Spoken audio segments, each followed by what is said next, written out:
Hello అండి. ఎలా ఉన్నారండి అందరూ? బాగున్నారా? మీరంతా బాగుండాలని మనస్ఫూర్తిగా దేవుడిని కోరుకుంటున్నాను. నా వీడియోస్ చూస్తూ ఛానల్‌ని సపోర్ట్ చేస్తున్న ప్రతి ఒక్కరికి పేరు పేరున కృతజ్ఞతలైతే చెప్పుకుంటున్నానండి. వీడియోలోకెళ్ళిపోతే నేను ఈరోజు వంట మొత్తం కట్టెల పొయ్యి మీదనే చేశానండి. ఎప్పటినుంచో చేయాలని ఉంటుంది. కానీ అవకాశం రావాలి కదండీ! ఆ అవకాశం వచ్చినప్పుడే మనం సద్వినియోగం చేసుకోవాలన్నమాట. గ్యాస్ అయితే సడన్‌గా అయిపోయిందండి. ఇక ఏం చేస్తాం? ఇక టీ పెట్టే దగ్గర నుంచే మొత్తం పొయ్యి మీదనే వంట అంతా కూడా పూర్తి చేసుకున్నాను. ఇక వీడియో అయితే మీతో ఇలా షేర్ చేసుకోవాలనిపించింది. ఇంకా ఉదయాన్నే అయితే నేను యథావిధిగానే లేచేసి త్వరగా ఇక పనులన్నీ కూడా చేసేసుకుని బాబునేమో స్కూల్‌కి పంపించేసుకొని ఇక టిఫిన్ సంగతి, ఇంకా వంట సంగతి, ఇక బట్టలు ఉతుక్కునే పని, తోముకునే పని, తుడుచుకునే పని ఇవన్నీ ఉంటాయి కదండీ! గిరగిరా తిరుగుతూ అన్నీ కంప్లీట్ చేసేద్దాం అనుకుని పొద్దున్నే వాకిలుడ్చేసి, కళ్ళాపు వేసేసి, ముగ్గు కూడా పెట్టేశానండి. మన వెనకాలే వచ్చి వీడియో తీసేవాళ్ళు ఎవరుంటారండి? ఎవరికో నోటికి, కోటికి ఉంటారు అదృష్టవంతులకి. ఇక నేనైతే వీడియో మాత్రం ఇక నేనే తీసుకుంటాను ఏదో ట్రైపాడ్ సాయంతోటి. ఒక్కోసారి బాగానే కనిపిస్తుందండి ముగ్గు పెట్టేటప్పుడు. ఇక ఒక్కొక్కసారేమో ఇలా కనిపించకుండా ఉంటుందనమాట. ఇక ఏం చేస్తాము? వీడియో క్లారిటీగాను ఉండాలి. ఇక బాగా కనిపించే విధంగా ఉంటే బాగుంటుందేమో అనిపించింది ఈ వీడియో ఇలా చూసేసరికి. ఇంకా నేను ఉదయాన్నే అయితే 4 గంటలకు లేచానండి. 4 గంటలకు ఏం పని మీద లేచావని మీరు అనుకోవచ్చు. కానీ నిద్ర అయితే పట్టలేదు. లేచి కాసేపు ప్రేయర్ చేసుకున్నాను. ఇంకా కాసేపు అయితే చల్లగాలిలో బయటకొచ్చి అయితే అలా కూర్చున్నానండి. చీకటిగా ఉంటుంది కదా! ఏం చేద్దామన్నా గానీ. అందులోనూ మనకి ఇంపార్టెంట్ పని ఏదైనా ఉంటే త్వరగా చీకటైనా పర్వాలేదు, మరి ఏదైనా పర్వాలేదు చేసేసుకోవాలనిపిస్తుంది.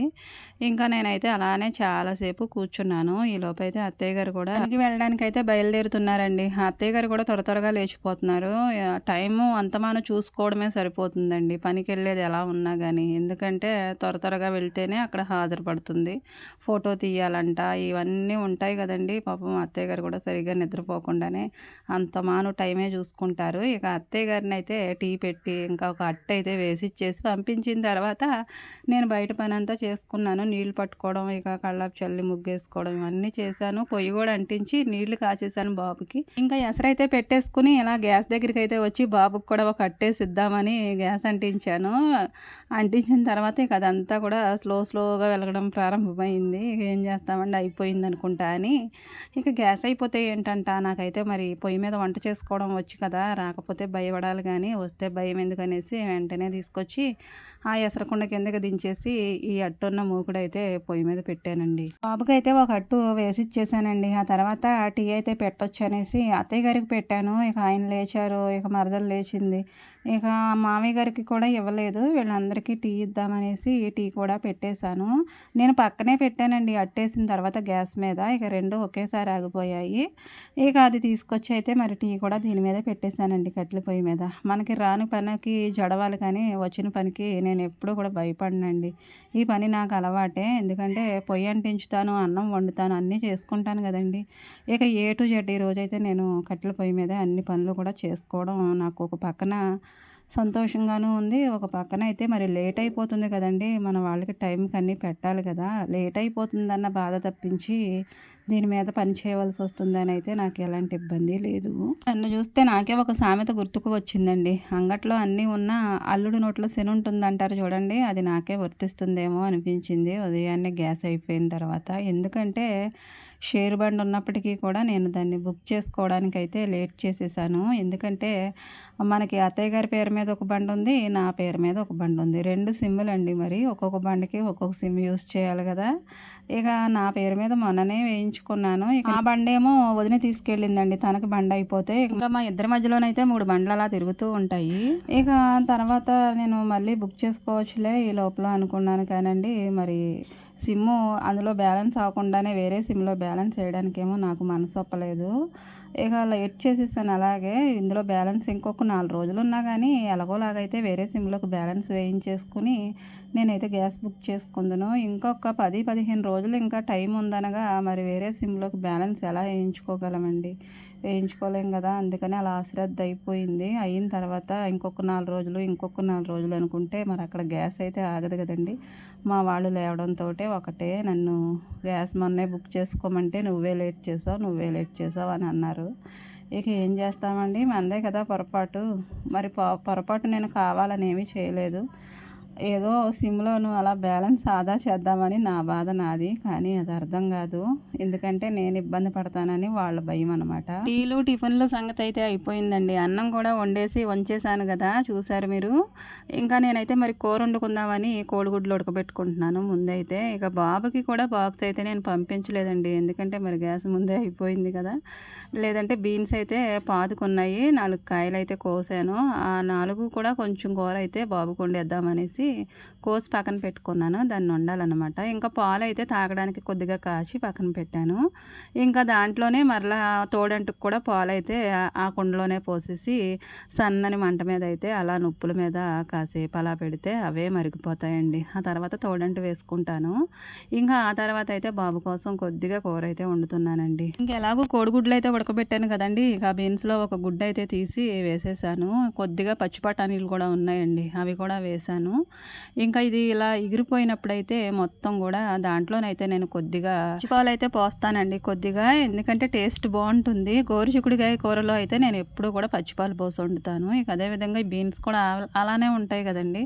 అందుకని పోసి వండితే ఎలా ఉంటుందని ఒకసారి ట్రై చేశాను. బావుంది. ఇక అందుకని మరలా ఇది ఎప్పుడు వండినా గానీ కొద్దిగా పాలైతే పోసి అప్పుడు వండుతున్నాననమాట. ఇక పాలు పోసిన తర్వాత ఎక్కువ సేపేమి ఉడకనవసరం లేదు. కొద్దిగా అలా మగ్గితే సరిపోతుంది.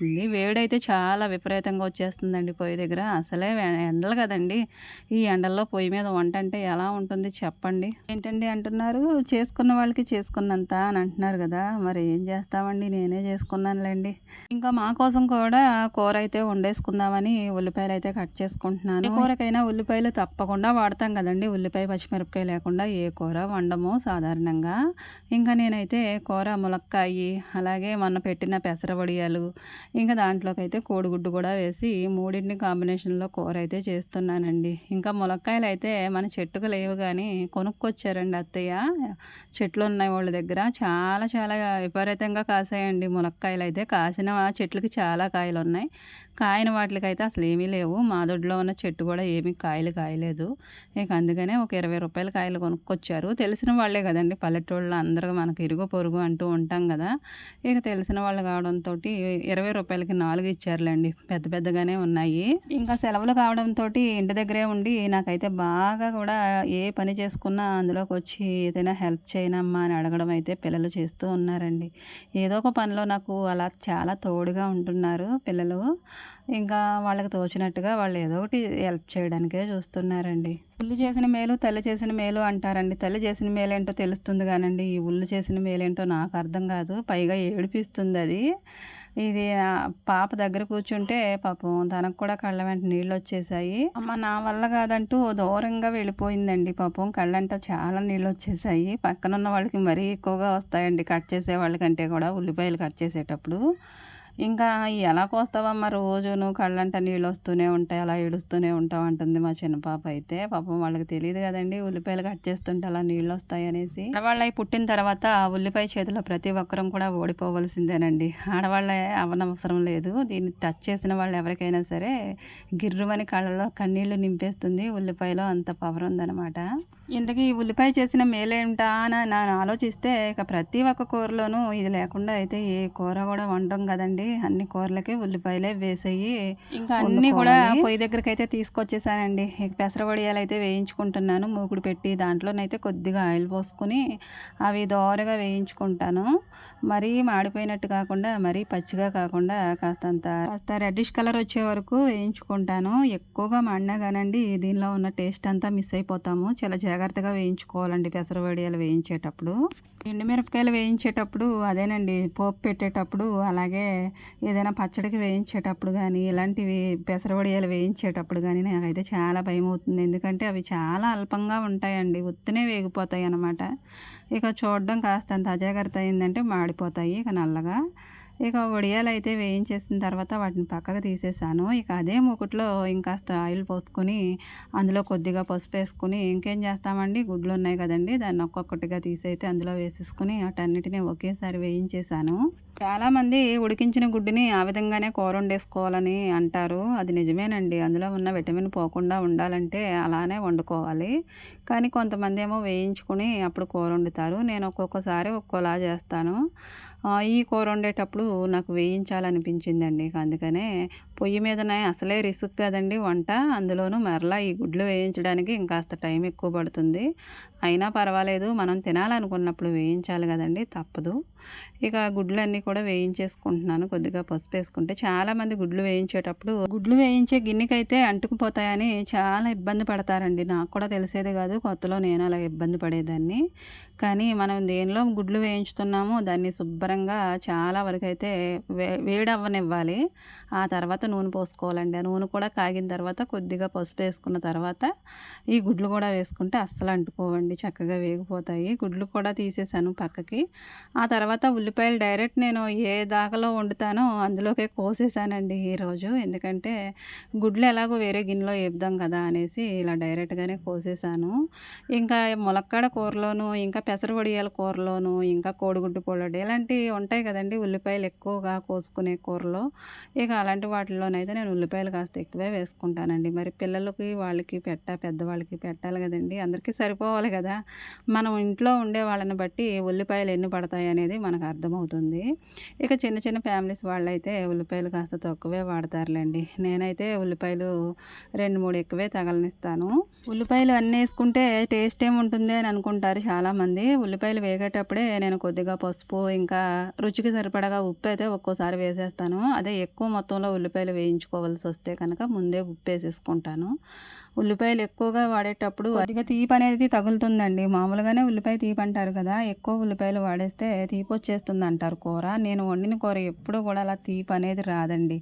ఇలా ఉల్లిపాయలు వేయించేటప్పుడు ఉప్పేసుకొని వేయించుకుంటే తీపి రాదు. వేయకపోయినా రాదండి. మనం ఎక్కువగా ఉల్లిపాయలని దోరగా వేయించుకోవాలి. ఎక్కువ టైం పడుద్ది ఉల్లిపాయలు వేగడానికి. అలా వేగిన తర్వాత మనం ఏం వేయాలనుకుంటున్నాం అవి వేసుకోవాలండి. టమాటా ముక్కలైనా, ములక్కాయ ముక్కలైనా, బంగాళదుంపలైనా వేరే ఏదైనా కానీ ఉల్లిపాయలు బాగా మగ్గిన తర్వాత దోరగా వేగిన తర్వాతే నేను వేస్తాను. ఇక ములక్కాయలు కూడా వేసేసి చాలా వరకైతే మగ్గించి ఆ తర్వాత కారం వేసానండి తగినంత. ముందే ఉప్పేసేసుకున్నాను కదా పసుపుతోటి. ఇక మూత అయితే పెట్టేసుకొని అక్కడే కూర్చొని చాలాసేపు అయితే ఇది ఉడికించాను. మంట ఎక్కువైతే కిందకి తీసేయడం, మంట తక్కువైతేనేమో పైకి పెట్టేయడం పుల్లలనమాట. ఎండ ఒక పక్కన మండిపోతూ ఉంది. ఇక ఇలాంటి ఎండలో ఇలాంటి పొయ్యి దగ్గర కూర్చొని వంట వండితే భలే ఉంటుంది కదండీ! నాకు కాదు, రివర్స్‌లో మీరు అర్థం చేసుకోవాలన్నమాట. ఇక ఎండకైతే కెమెరా క్వాలిటీ కూడా అంతగా రాలేదు. ఎండ షేడ్ అయిపోతూ ఉంది. ఇక అక్కడే అలానే కూర్చొని పుల్లలని చూసుకుంటూ ఉన్నాను. గ్యాస్ మీదనైతే మనం వండేసిన తర్వాత మరలా అది ఉడికేంత వరకు దాని దగ్గరికి వెళ్ళం కానీ కట్టెల పొయ్యి మీద అలా కాదండి. పుల్లలని అంతమాను మనం పైకి పెట్టుకుంటూనే ఉండాలి, ఎగదోస్తూనే ఉండాలి. ఇక కూర అయితే దగ్గర పడిపోతుంది, కాస్త ఉడికిందన్న టైంలోనైతే గుడ్లు ఇంకా ఇవి వేయించి పక్కన పెట్టుకున్నాను కదండి పెసర వడియాలు, అవి కూడా వేసేసాను. 2 ఒకేసారి వేసేసి దాన్ని అలా కలిపేసాను మొత్తం అంతా కూడా కలిసేలాగా. ముందే వేసేసాననుకోండి గుడ్లు అసలే వేయించాను గదా! నీరంతా కూడా పట్టేసి అసలేం బాగోదు. ఈ పెసర వడియాలు కూడా ముందే వేసేస్తే చితికిపోతాయి. అందుకని కాస్త ఉడికిన తర్వాత ఇక దాంట్లో పులుపు అనేది వేసుకుంటాం గదండీ! అది వేసే ముందు ఈ పెసర వడియాలైతే వేసుకోవాలి. మామూలుగా ఈ ఉత్తి పెసర వడియాలు వండుకుంటారు కొంతమంది. అలాంటి వాళ్ళ గురించి చెప్తున్నాను. గుడ్లు, వడియాలు వేసిన తర్వాత కాసేపటికైతే ఎగిరిపోతుందనగా చింతపండు రసం కూడా వేశాను. పెసర వడియాలైతే చాలా పర్ఫెక్ట్‌గా వచ్చాయనిపించిందండి. చక్కగా పునుకుల్లాగా అయితే నీరు చక్కగా తాగేసి ఉబ్బాయి. ఈ విధంగా అయితే కోడిగుడ్డు, మునక్కాడ, పెసర వడియాలతోటి మూడింటి కాంబినేషన్‌తో కూరైతే చాలా చాలా బాగా వచ్చిందండి. వండేసాననమాట. వంట అయిపోయింది. మా వాళ్ళకి అన్నాలు కూడా పెట్టేశాను. టైం వచ్చేసి 12:30 అవుతుందండి. ఇక మామయ్య గారికి, పిల్లలకి అన్నం పెట్టేశాను. ఆయన రావాల్సుంది. ఇక ఈ లోపైతే మరి బట్టలు కూడా నానబెట్టానండి. వాటిని ఉతికేస్తున్నాను. పాపం నేను పొయ్యి మీద వంట చేసుకుంటున్నానని మా వాళ్ళిద్దరూ పాపలిద్దరూ కూడా గిన్నెలైతే తోమేసి చక్కగా నీట్‌గా సర్దేశారండి. చాలా హెల్ప్ అయ్యింది నాకు. పిల్లలు గిన్నెలు తోమారు. ఇక వీడియో అయితే తీయలేకపోయానులెండి. కూర వండిన తర్వాత తోముకుందాంలే అనేసి అక్కడ ఉంచేశాను గానీ పాపం పిల్లలిద్దరికీ నా బాధ అర్థమైనట్టుంది. నేను తోమమనకుండా వాళ్ళే తోమేశారండి. ఇక నేను ఆ ఎండలో వంట అయిన తర్వాత గిన్నెల దగ్గర కూర్చుంటే ఈ బట్టలు ఉతకడానికి లేట్ అయిపోయేది. ఇక వెంటనే నేను బట్టలైతే ఉతుక్కుంటున్నాను. ఇక ఆడపిల్లలు ఉంటే ఏదైనా కానీ మనకి ఎంతో అంతో సాయం చేస్తారని చాలా సంతోషం అనిపించిందండి. పిల్లలు పనులు చేసేటప్పుడు పద్దాక మనం వీడియోస్‌లో చూపించినా గానీ ఏదో ఒకటి స్ట్రైక్ అయితే పడుతుందని నాకు భయమేయడం వల్ల కూడా నేను వీడియో తీయడానికైతే ఇబ్బంది పడుతూ ఉన్నాను. ఈ విధంగా అయితే నేను ఉదయం లేచిన దగ్గర నుంచి 12:30, 1 కావస్తుందండి. బట్టలారేసేటప్పటికి ఎలాగో 1 పైనే దాటిపోతుంది టైము. ఇక అప్పటి వరకు కూడా ఇలా సాగిపోయిందండి ఈ డే అయితే. ఇక నా కట్టెల పొయ్యి మీద వంట అయితే ఏ టు జెడ్ అయితే కంప్లీట్ చేసేసాను. గ్యాసే ఉండనవసరం లేదండి. మన వాళ్ళ ఆకలి తీర్చడానికి మన చేతిలో ఉన్న పని దేనితోనైనా సరే మనం చేయగలను అనే నమ్మకం ఉంటే ఏదైనా చేయగలమండి. మా వాళ్ళకి కూర అయితే తెగ నచ్చేసిందంట. వీడియో నచ్చితే లైక్ చేయండి. అలాగే సబ్స్క్రైబ్ చేసుకోండి. Thank you for watching.